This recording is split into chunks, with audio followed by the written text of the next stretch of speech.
This is another of our videos on the Greek kingdom of Bactria, the powerful Hellenistic state that arose in northern Afghanistan 22 centuries ago, in the period following the conquests of Alexander the Great.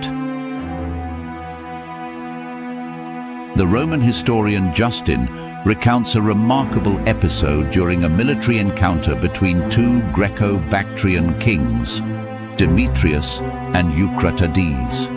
Justin says Eucratides waged several wars with remarkable vigor, and, though his forces were greatly diminished by these conflicts,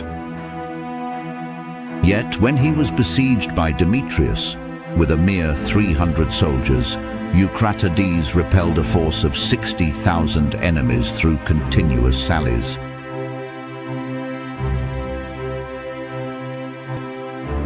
Justin, who greatly admired Eucratides, adds that after surviving a 5-month siege, he went on to conquer India.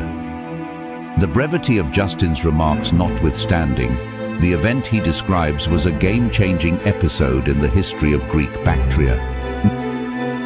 Justin's scenario has similarities to the circumstances of the Spartan King Leonidas and his 300 warriors at the Battle of Thermopylae in 480 BCE, an event with which Justin the Roman historian would have been familiar.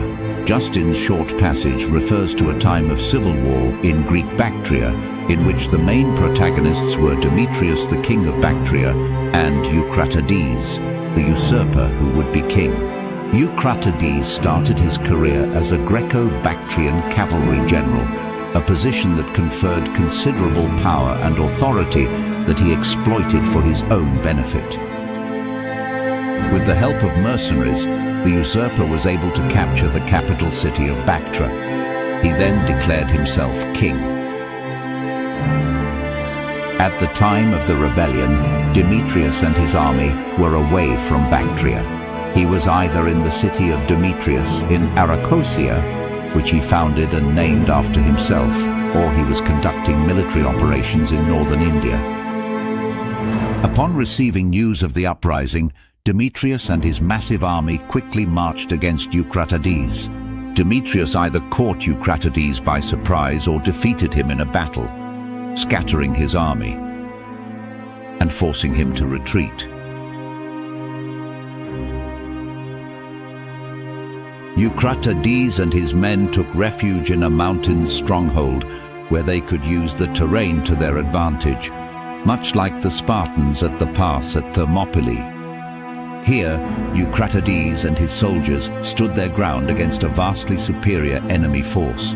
At Thermopylae, the narrow mountain pass gave Leonidas and his Greek allies a strategic edge, enabling them to hold off King Xerxes' vast Persian army for 3 days and inflict heavy casualties. But, betrayed and encircled, the Spartans chose to fight to the death. Their courage and sacrifice immortalized them in history, forever linking them to the ideals of honor, duty, and courage in the face of insurmountable odds. As expressed in the inscription on the monument in Thermopylae dedicated to the fallen warriors, it says, "Stranger, tell the Spartans that here we lie, obedient to their laws."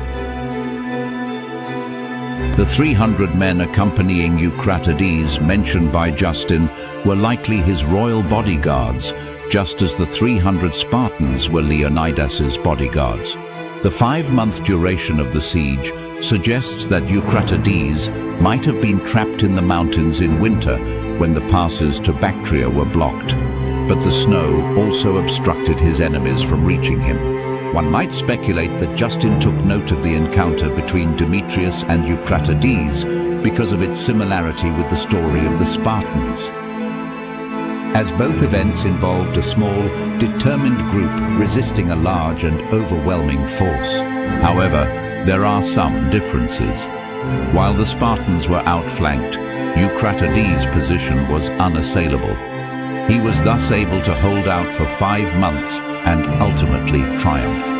Justin emphasized the success of Eucratides and his men.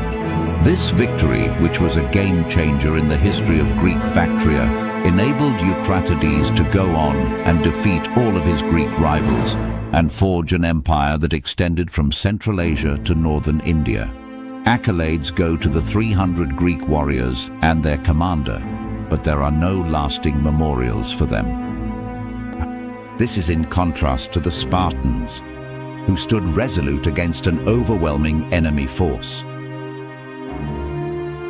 and chose to stay and to fight to the last man while Xerxes watched from afar.